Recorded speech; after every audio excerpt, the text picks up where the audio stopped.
Hello friends, எல்லோரும் எப்படி இருக்கீங்க? Nisha makeup artist Chidambaram. நாங்கள் ஒரு ப்ரைடல் லுக்காக நாங்கள் ஒரு காட்டுமன்னார்குடின்ற ஊருக்கு நாங்கள் வந்திருந்தோம். இவங்க தாங்க பொண்ணு. இவங்க எப்படி கேட்டிருந்தாங்க அப்படின்னா, ரொம்ப ஹெவியாக வேணாம், சட்டில்டாகவே கேட்டிருந்தாங்க. நல்லா ஃபேஸ் ஃபுல்லாக மாய்ஸ்சரைசர்லாம் பண்ணிவிட்டு, ஐப்ரோ நல்லா ப்ராடாக தாங்க இருந்தது அவங்க ஐப்ரோ.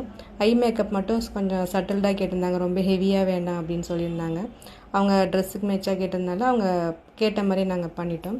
கன்சர்லாம் பண்ணிவிட்டு ஒரு வழியாக ஃபவுண்டேஷன் போட்டு அவங்க ஸ்கின் டோனுக்கே பண்ணியாச்சு. ரொம்ப ஹெவியாக வேண்டாம் அப்படின்றனால சொன்னாங்க. இதாங்க ஃபைனல் லுக்கு. அவங்கள ரொம்ப பிடிச்சிருந்தது. அவங்க அண்ணனு தாங்க ஃபுல்லாக அரேஞ்ச் பண்ணியிருந்தாங்க. பார்த்து நகை செட்டிலேருந்து ஜுவல்லரி, ஹேர் ஸ்டைல் இப்படி வேணும் அப்படின்னு எல்லாமே ஃபுல் அண்ட் ஃபுல் அவங்க அண்ணன் தாங்க. இந்தமாரி அண்ணன் தங்கச்சி பாசத்தை நான் இப்போ தாங்க நேரில் பார்க்குறேன்.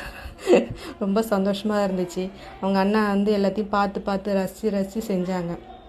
இந்தமாரி நான் படத்தில் தாங்க பார்த்துருக்கேன். அவங்க தங்கச்சியுமே சரி, அவங்க அண்ணனை அவ்வளோ பெருமையாக பேசிகிட்டு இருக்கும்போது ரொம்ப சந்தோஷமாக இருந்தது. இந்த லுக் பிடிச்சிருந்தா சொல்லுங்கள். எல்லோரும் எப்படி இருக்குன்னு சொல்லுங்கள். Thank you so much.